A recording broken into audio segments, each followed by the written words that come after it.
Hello বন্ধুরা, welcome my channel. আজকে আমি বানাবো মাছের মাথা দিয়ে মুগের ডাল। তার জন্য আমাকে প্রথমে মাছটাকে ধুয়ে পরিষ্কার করে নুন হলুদ মাখিয়ে নিতে হবে।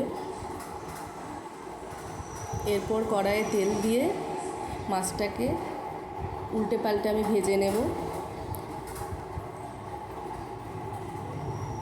মাছটা প্রায় ভাজা হয়ে গেছে। এবার মাছটাকে আমি তুলে একটা পাত্রে রেখে দেব।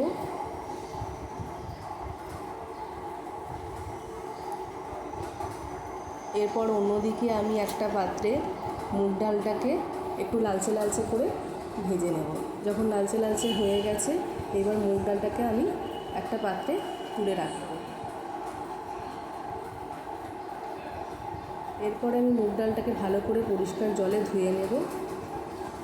ধুয়ে নেওয়ার পর প্রেশার কুকারে আমাকে 2টো মতো সিটি দিয়ে নিতে হবে। সিটি খুলে আমি দেখব মুগ ডালটা সিদ্ধ হয়ে গেছে। সিদ্ধ হয়ে গেলে কড়াইয়ে তেল দিয়ে তেলে আমি দেব গোটা জিরে, শুকনো লঙ্কা, তেজপাতা ফোড়ন।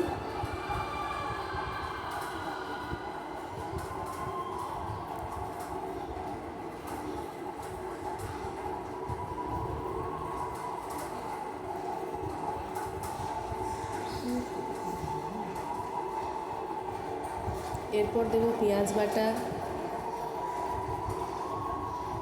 পেঁয়াজ বাটা আপনারা 2 চামচ মতন দেবেন।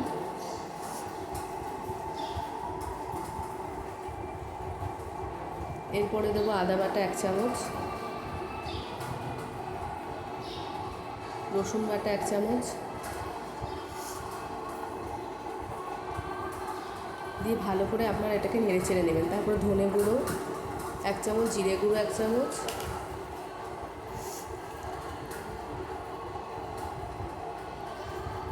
হলুদ গুঁড়ো 1 চামচ,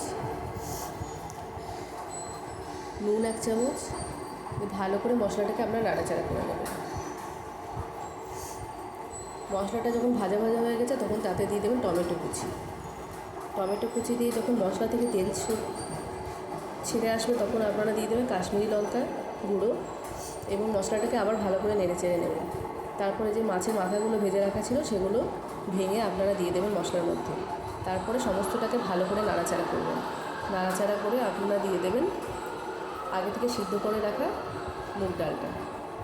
তারপরে মুগ ডালটা দিয়ে সমস্ত মশলা দিয়ে মুগ ডালটাকে ভালো করে নেড়ে নেবেন।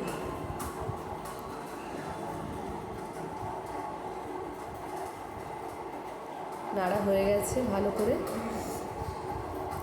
এইবার একটু ফুটতে দেবেন। যখন দেখবেন অলমোস্ট হয়ে এসছে, তখন সামান্য একটু নুন দেবেন। আগেই যেহেতু আমরা নুন দিয়ে রেখেছিলাম, নুন আমরা একটু অল্প নুন দিচ্ছি। আর দেবো সামান্য একটু চিনি, আর দেবো গরম মশলা,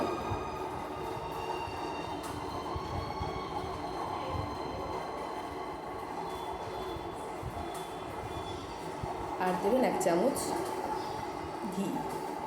ব্যাস রেডি আমাদের মাছের মাথা দিয়ে মুগ ডাল। এবার আমি মাছের মাথা দিয়ে মুগ ডালটা নামিয়ে নেব। এইভাবে আপনারাও বানিয়ে ফেলুন মাছের মাথা দিয়ে মুগ ডাল। দারুণ টেস্ট হয়। গরম ভাতে ঝুড়ো আলু ভাজা দিয়ে অপূর্ব লাগে।